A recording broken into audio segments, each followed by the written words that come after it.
Morning fourth class. आज आप लोगों की साइंस की क्लास है और जो आज हम चैप्टर पढ़ने वाले हैं ये हम पहले भी कई बार पढ़ चुके हैं, तो इसको आज फिर से इस क्लास में किया जाएगा। आवर अर्थ, ठीक है। तो हम अपने अर्थ के बारे में पढ़ेंगे कि ये कैसे रोटेट करती है और कितने रिवोल्यूशंस करती है और किस तरह हमारे अर्थ पे दिन और रात होते हैं, अर्थ के कितने लेयर्स हैं। तो ये सारी चीज़ें जो हैं हम आज अपनी क्लास में पढ़ने वाले हैं। तो स्टार्ट करते हैं। The earth is the third planet from the sun in our solar system. When the earth was formed, it was a huge ball of dust and hot gases that kept spinning. The gases slowly cooled down and the earth gradually solidified. तो यहाँ पे अर्थ की history लिखी है। तो अर्थ जो है आपको पता है सोलर सिस्टम में पहले मर्क्यूरी आता है, फिर वीनस आता है, फिर अर्थ आता है, ठीक है। तो जो अर्थ है हमारा वो थर्ड नंबर पे आता है, सन से थर्ड नंबर पे आता है। और जब अर्थ पूरी तरह से ज़मीन भी नहीं थी, ठीक है, जब अर्थ शुरुआत में फॉर्म हो ही रही थी, तो इसमें लिखा है कि जब अर्थ पे कोई ज़मीन नहीं थी, कोई पानी नहीं था, तो सिर्फ उसमें क्या था, ह्यूज बॉल था यह अर्थ हमारा, एक बहुत बड़ा बॉल था, किसका, धूल का और गर्म हवाओं का, गैसेस का। तो सिर्फ डस्ट थी अर्थ पे और गैसेस थी, हॉट गैसेस थी जो कि घूमे जा रही थी, ठीक है। तो हमेशा से अर्थ मतलब नहीं थी। पहले अर्थ क्या थी, धूल और आपकी गैस, इन दोनों से अर्थ का फॉर्मेशन था। मतलब सिर्फ अर्थ में धूल थी और गैसेस थी और वो गोल गोल गोल गोल घूम रही थी अर्थ के अंदर। तो एक दिन वो स्टॉप हो गई स्पिन करना गोल गोल, मतलब, और जो है अर्थ स्लोली कूल डाउन हुई, यानी कि ठंडी हुई, और अर्थ क्या है, धीरे धीरे वहाँ पे ज़मीन बनी, फिर पानी आया। तो ये जो गैसेस हैं मिलके, हाइड्रोजन और ऑक्सीजन मिलके पानी बना और ज़मीन बनी, धूल मिट्टी मिलके ज़मीन बनी। तो जब धीरे धीरे जब ये आपका अर्थ कूल डाउन हुई, ठंडी हुई, तो ये हमारे अर्थ ने प्रॉपर फॉर्म लिया है जो कि आज हम जिस पे रहते हैं, ठीक है। जैसे अगर आज हम देखें हॉट बॉल ऑफ गैसेस में जुपिटर है।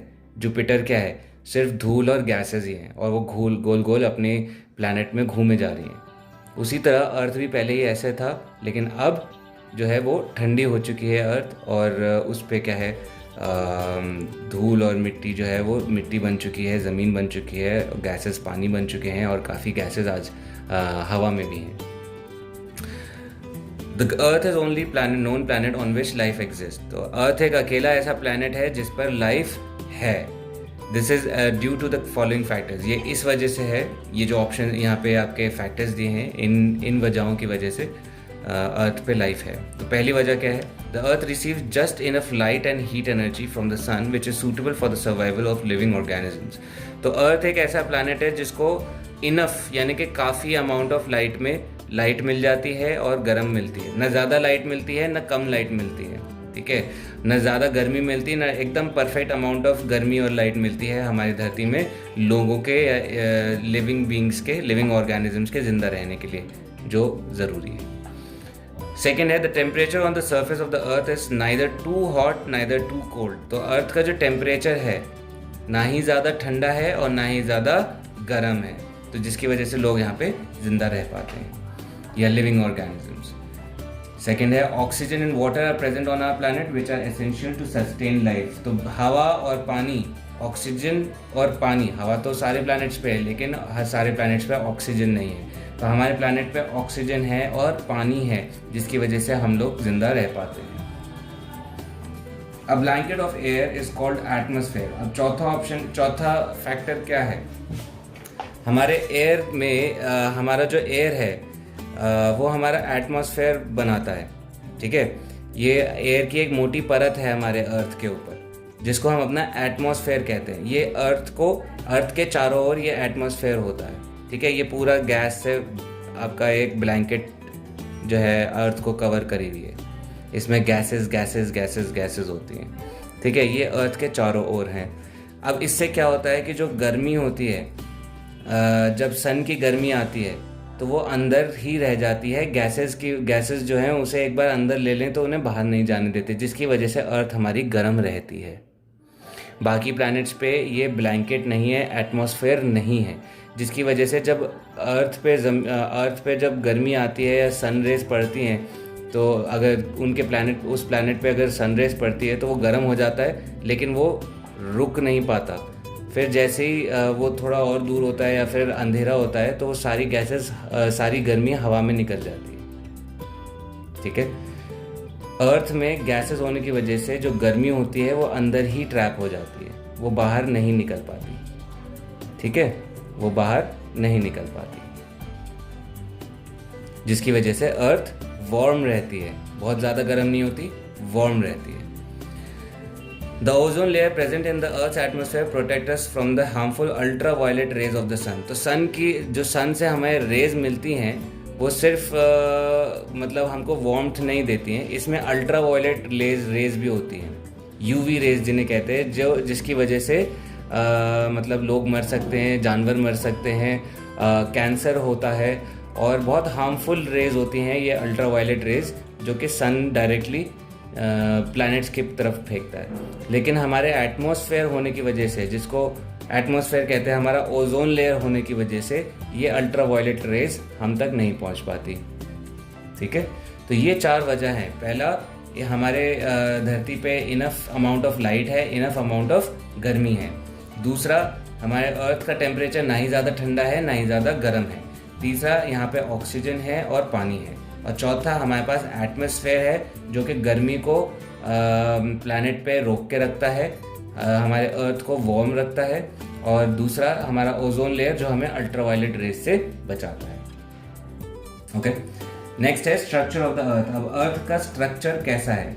The outer layer of the earth is called the crust. तो अर्थ के देखो यहाँ पे 4 लेयर्स हैं, तो उनके बारे में हम पढ़ेंगे। तो सबसे ऊपर का जो लेयर है उसको, वो पतली सी लेयर आप देख रहे हो, इसको क्रस्ट कहते हैं। ठीक है, ये क्रस्ट है जिस पे हम खेती बाड़ी कर लेते हैं या हम इन पे रह लेते हैं, अपने घर बनाते हैं, तो हम क्रस्ट पे बनाते हैं। ये बहुत ही यहाँ से आपको नहीं दिख रहा होगा,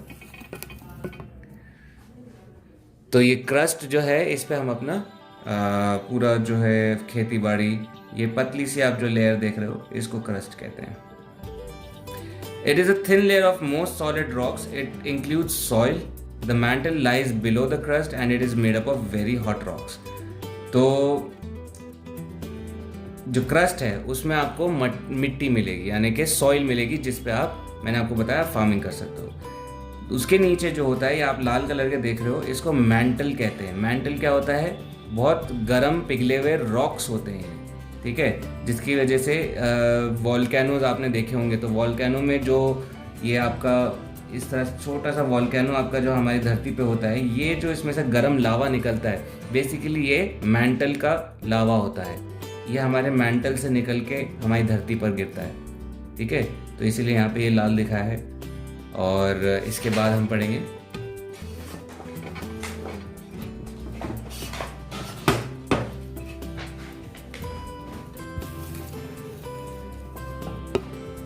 Sometimes this hot liquid oozes out from the cracks. This is called volcano.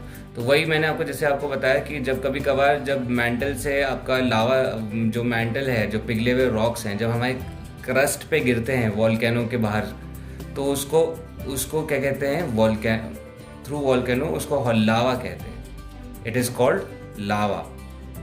ठीक है, hot liquid oozes out from cracks। ooze out मतलब जैसे पिघल के बाहर निकलना, ठीक है, बाहर गिरना, तो उसको कहते हैं लावा।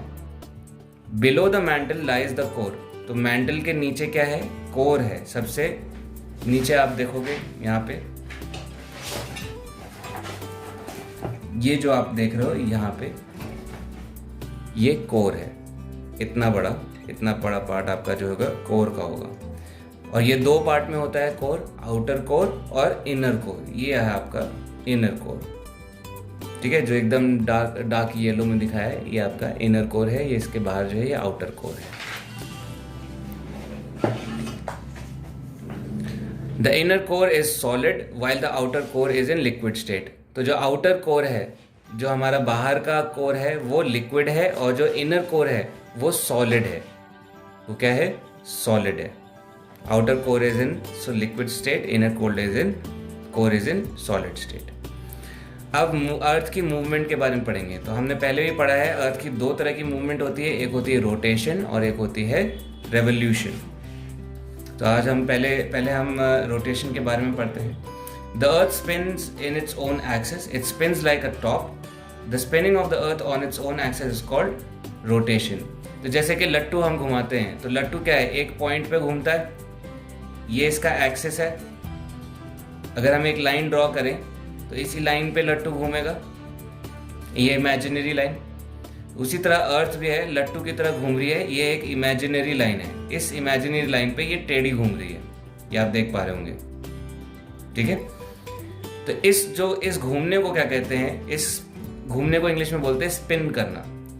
तो this spinning of the earth on its own axis is called rotation. Axis क्या होता है, ये इमेजिनरी लाइन जो आप देख रहे हो, ये लट्टू पे भी इमेजिनरी लाइन है। लट्टू सीधा घूमता है तो किसी लाइन पे घूम रहा है, ये इस लाइन पे घूम रहा है ना। हमारा अर्थ टेढ़ी लाइन पे घूम रहा है, तो ये जो इमेजिनरी लाइन है इसको एक्सिस बोलते हैं। द अर्थ टेक्स 24 आवर्स और 1 डे टू कंप्लीट 1 रोटेशन। तो अर्थ को पूरा एक दिन यानी कि 24 घंटे लगते हैं पूरा एक रोटेशन कंप्लीट करने में, ठीक है। The earth spins from west to east. तो हमारी जो अर्थ है वो वेस्ट टू ईस्ट घूमती है, यानी कि यूं घूमती है, ठीक है। अगर ये वेस्ट है, ये ईस्ट है, तो हमारी अर्थ उल्टी घूम रही है। तभी हम जब सन देखते हैं तो सन हमारा ईस्ट से निकलता है और वेस्ट में हमें ढलता हुआ दिखता है, क्योंकि आप जब उल्टा घूमते हो तो चीज़ें आपको उल्टी दिखाई देंगी। यानी कि अगर आप वेस्ट से घूम रहे हो तो आपको दिखेगा ईस्ट से आपका सन उगता हुआ आपको दिखेगा। तो बेसिकली ये आपको याद रखने की चीज़ है कि हमारा जो स्पिन करता है अर्थ, वो वेस्ट से ईस्ट की तरफ स्पिन करता है। The axis is imaginary line. तो एक्सिस क्या है, एक इमेजिनरी लाइन है, अदृश्य लाइन है। It passes through the centre of the earth from the north pole to the south pole.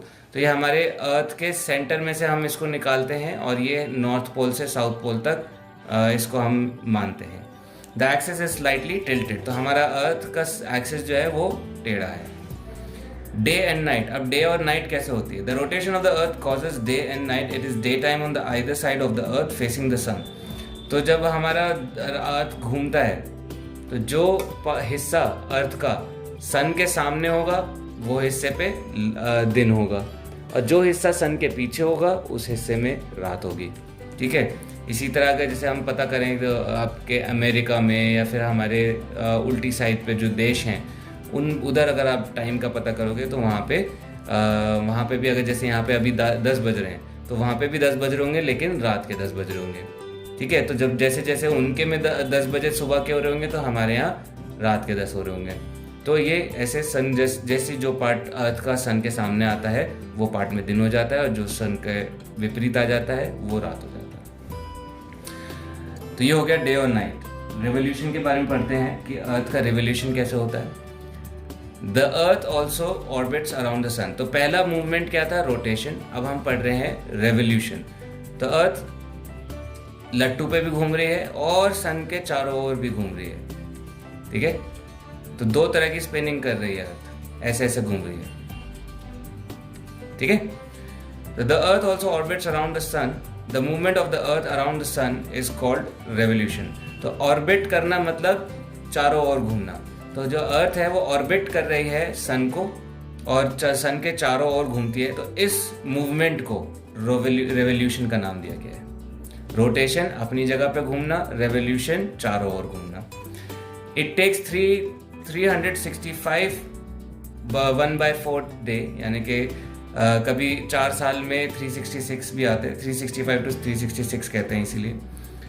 365.25 days और 1 year for the earth to complete 1 revolution. तो एक पूरा चक्कर काटने में अर्थ को कितने दिन लगते हैं, 365 1/4 days और 1 साल लगता है। This period is called solar year. जिसको हम ईयर बोलते हैं, इसको पूरा नाम है इसका सोलर ईयर। इसको हम इस पूरे एक चक्कर को सोलर ईयर बोलते हैं। सीजन्स। अब हम सीजन्स के बारे में पढ़ेंगे, अर्थ पे किस किस तरह के सीजन्स हैं। The revolution of the earth around the sun causes seasons.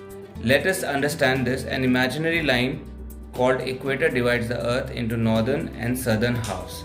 These two halves are also called hemispheres. ठीक है? You know that earth rotates on its axis. The axis is tilted and always pointed in the north direction. Due to the tilted axis, the rays of sun fall directly on one half of the earth for 6 months during its revolution. This half part of the earth has summer season and the other half experiences the winter season. After 6 months, the other part of the earth starts receiving direct sunlight as the earth comes to a new position in its orbit.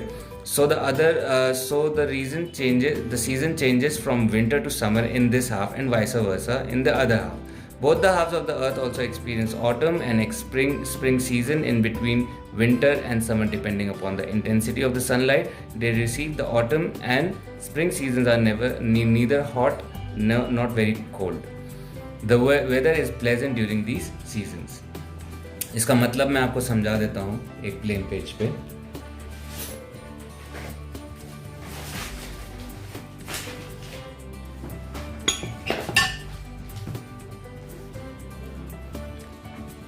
तो मान लेते हैं ये हमारा सन है, ठीक है.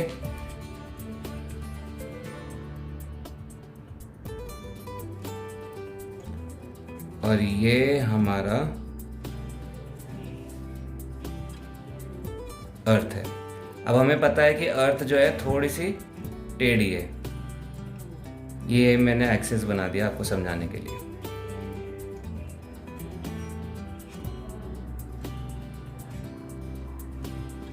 ठीक है. तो जो हमारी अर्थ है ऐसे ऐसे घूमते हुए यहाँ पे आती है, फिर ऐसे ऐसे घूमते हुए फिर यूं घूमते हुए इधर जाती है. तो ये ऐसे चक्कर काटती है हमारी, यूं चक्कर काटती है अर्थ. अब ये हमारा जो अर्थ है दो हिस्सों में अगर आप चाहो तो इसको बांट सकते हो. ऊपर के हिस्से को नॉर्थ बोलते हैं, नीचे के हिस्से को साउथ बोलते हैं.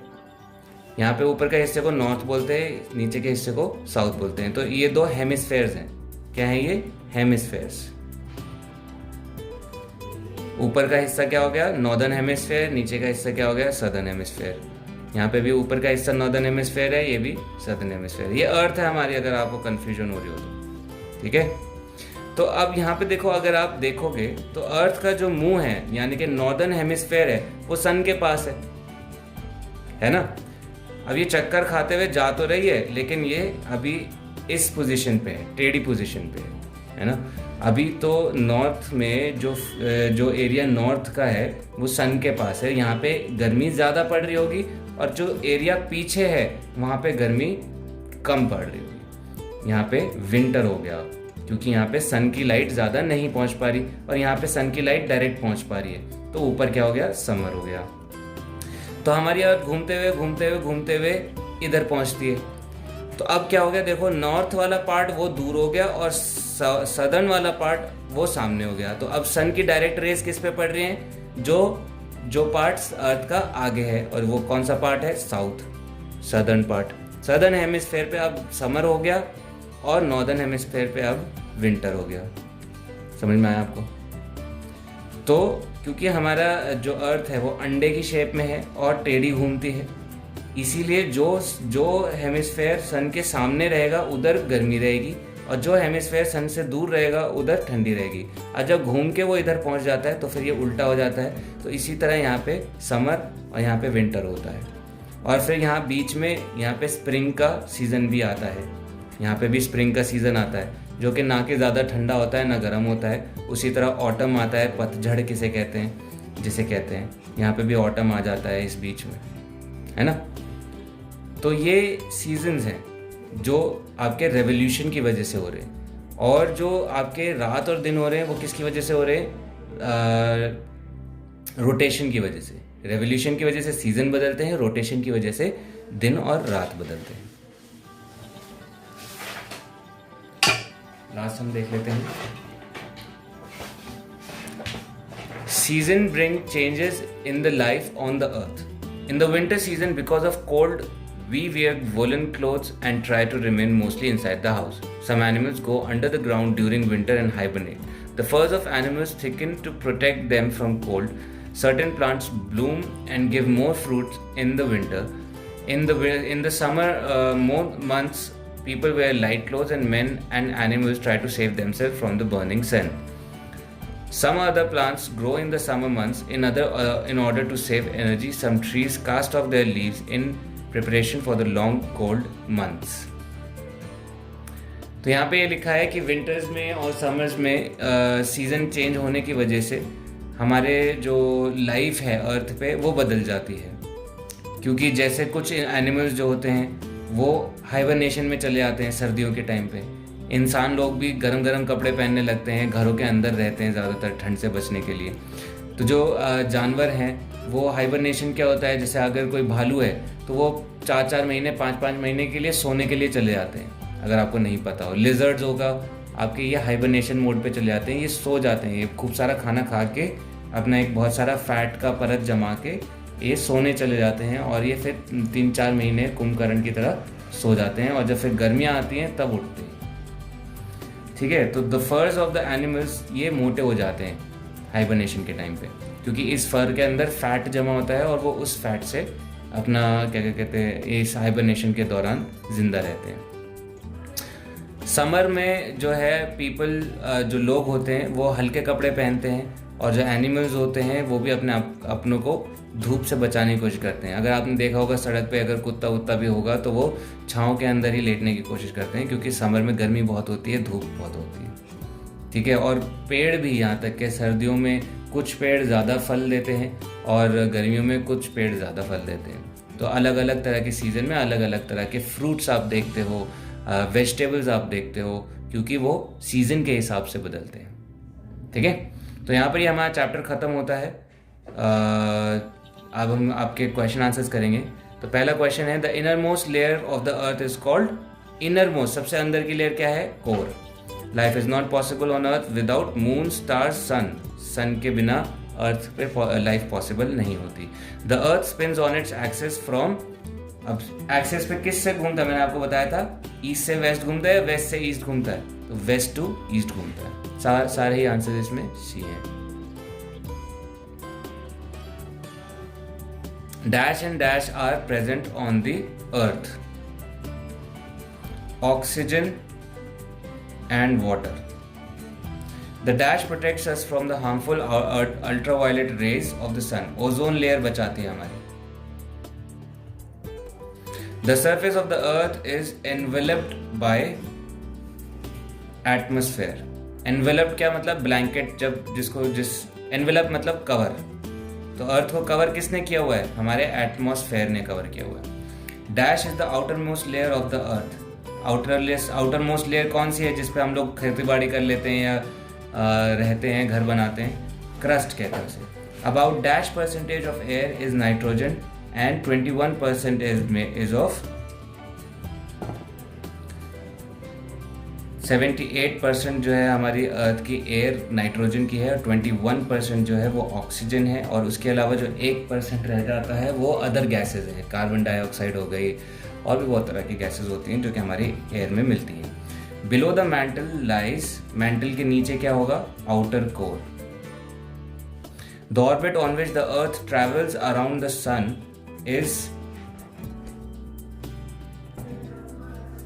elliptical. elliptical यानी कि अंडे की शेप में रेवोल्यूशन होती है। अगर ये सन है तो ये जो हमारा ऑर्बिट है वो ऐसा है, ठीक है, हमारा अर्थ ऐसे घूमता है, ये ऑर्बिट है, ये इमेजिनरी ऑर्बिट, इमेजिनरी लाइन होती है, ये हमारा सन है। ठीक है, द अर्थ हैज 2 लेयर्स, ये ट्रू और फॉल्स है। द अर्थ के 2 लेयर्स होते हैं, मेंटल और कोर, ये फॉल्स है। हमारे 4 लेयर्स होती हैं। The pollution in the atmosphere causes harmful effects on living organisms, ये ट्रू है, पोल्यूशन की वजह से हमको हार्मफुल इफेक्ट्स होते हैं। The earth spins on its axis from east to west, ये फॉल्स है, एक्सिस पे वेस्ट टू ईस्ट घूमता है earth. At the equator earth spins at 1000 kilometre per hour, ये ट्रू है, हमारे जो अर्थ की स्पीड है 1000 किलोमीटर्स पर आवर होती है, अर्थ इक्वेटर पे ज़्यादा स्पीड होती है। The earth is divided into 2 equal halves by equator, true है। जो इक्वेटर होती है वो एकदम अर्थ के बीच की लाइन होती है। अगर ये अर्थ है हमारी तो इक्वेटर एकदम बीच की लाइन होती है। ऊपर हमारा नॉर्थ हो जाता है, नीचे हमारा साउथ हो जाता है। Northern hemisphere, southern hemisphere. काटा किसको इसने? इक्वेटर ने काटा इसको। इक्वेटर इमेजिनरी लाइन है, ठीक है। अब ये जो आपका डी है, the spinning of the earth on its axis, इसका हमें नाम लिखना है। तो एक्सिस पे जब अर्थ घूमती है तो उसे क्या कहते हैं? रोटेशन कहते हैं। The layer of air around the earth, इसको क्या कहते हैं? एटमॉस्फेयर कहते हैं, ठीक है। ओजोन लेयर भी होती है, एटमॉस्फेयर भी होती है। तो आपके बुक के हिसाब से अभी मैंने एटमॉस्फेयर लिखा है यहाँ पे, तो आप भी वही लिखिए। क्वेश्चन नंबर ई और एफ के आपको एक फ़ोटो भेजी जाएगी जिस पे आपका सारा क्वेश्चन आंसर्स किया है करवाए जाएंगे। और आई होप आप लोगों को ये चैप्टर समझ में आया होगा। कोई डाउट होगा तो आप पूछ सकते हैं। नेक्स्ट क्लास आपकी सन्स एंड द मून की होगी। Thank you.